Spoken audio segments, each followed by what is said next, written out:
സ്നേഹമുള്ള സഹോദരങ്ങളെ, പ്രഭാതവന്ദനം.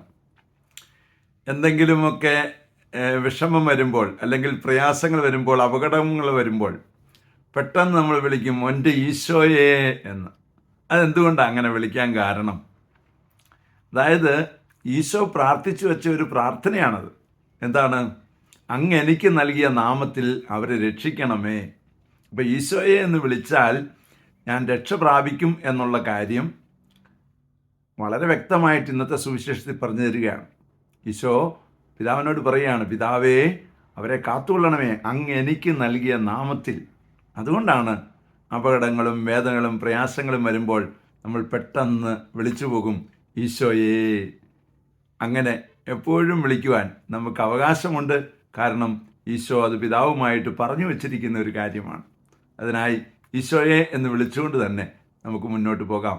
ദൈവം അനുഗ്രഹിക്കട്ടെ. അതിനായി പ്രാർത്ഥിക്കുന്നു. പരിശുദ്ധ അമ്മയെ സഹായിക്കണേ. വിശുദ്ധ യോസേപ്പ് പിതാവേ ഞങ്ങൾക്ക് വേണ്ടി പ്രാർത്ഥിക്കണേ. പരിശുദ്ധാത്മാവേ എഴുന്നള്ളി വരണേ. പരിശുദ്ധ പരമ ദീപികാരണത്തിന് എന്നേരവും ആരാധനയും സ്തുതിയും പുകഴ്ചയും ഉണ്ടായിരിക്കട്ടെ. ആമേൻ.